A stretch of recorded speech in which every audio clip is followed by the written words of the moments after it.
It holds me together, the orchard in winter, organizing my day-to-day, the pruning and digging and planting and grafting, the whole familiar tactile experience, like a bulwark against the rising tide of disorder.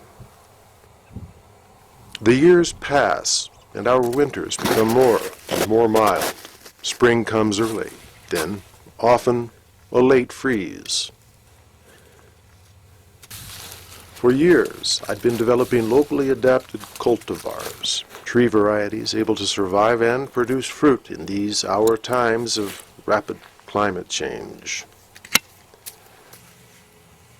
I'd used every trick in the book, every kind of graft under the sun, because that's what I know best, and it's a fast way to try out new varieties.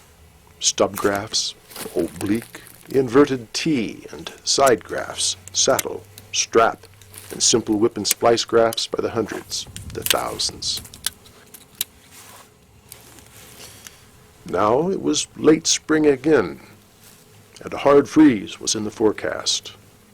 This would put my efforts to the test. Would the blossom survive?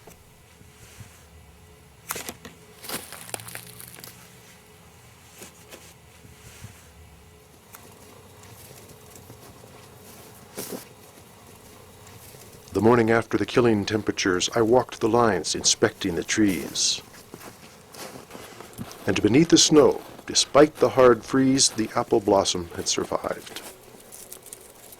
Tompkins County King, Ripston, Pippin, the Black Oxford, and the Bramley all came through.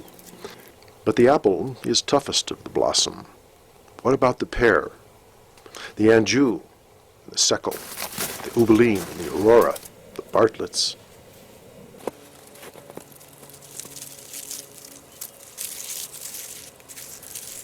My work had paid off. The pears would set fruit too.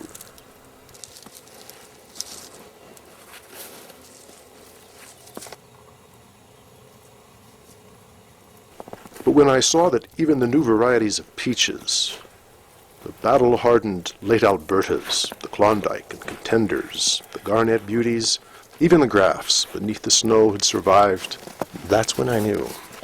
I can adapt. I can keep up.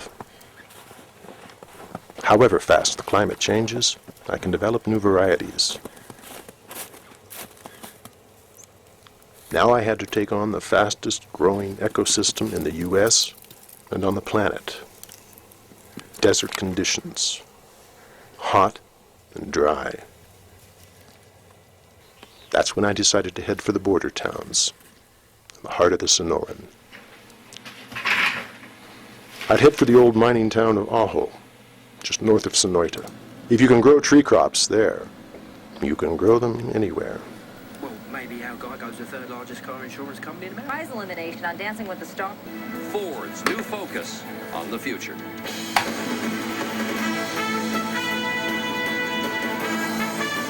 From ABC News headquarters, this is World News with Charles Gibb.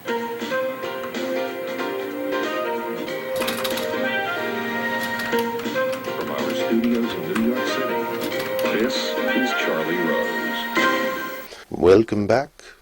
We've been watching footage of Rusty Coburn, nursery owner in Cerrillos, New Mexico. When did you first realize that Rusty meant what he said about the trip to Ajo? Oh, gosh, this was 2009, 2010. A bit of a surprise? Oh, sure, I'd known Rusty was slipping away for some time.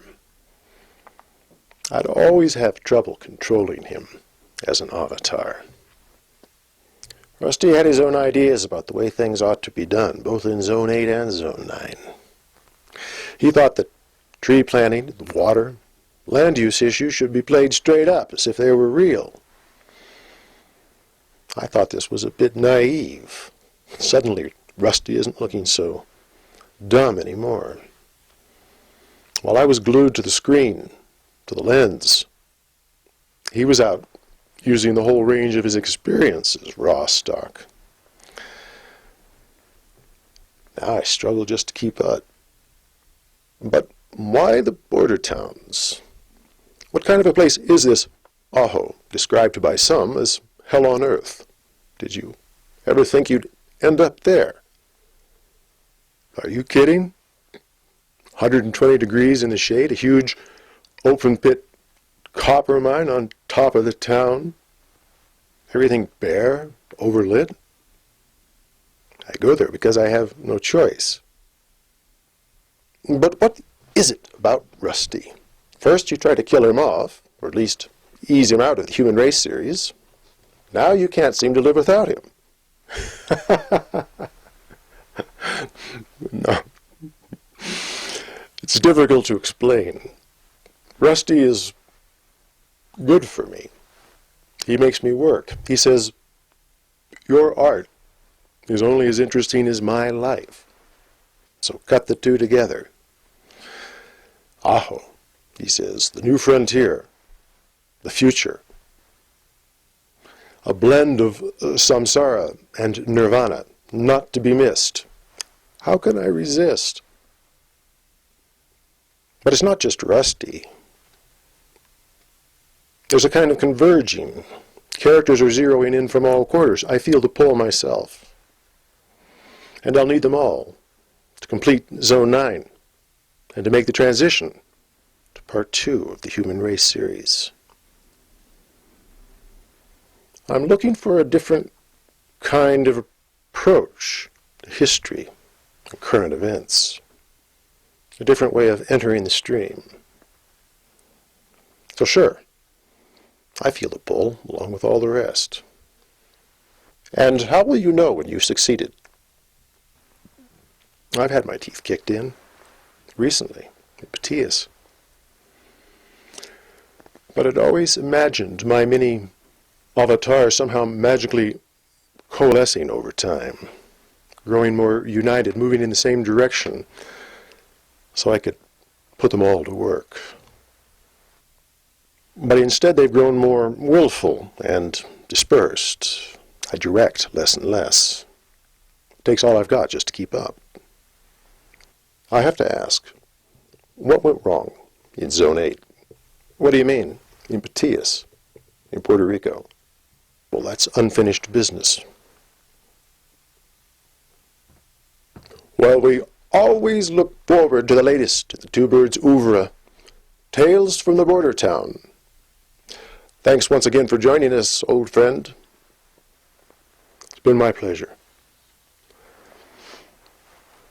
We'll be right back. I lay the groundwork for my arrival in the old mining town of Aho. I proposed a sustainable orchard of pomegranate and lime. The International Sonoran Desert Alliance wrote back. They had an old abandoned elementary school courtyard. They sounded interested. They seemed connected. It's a start.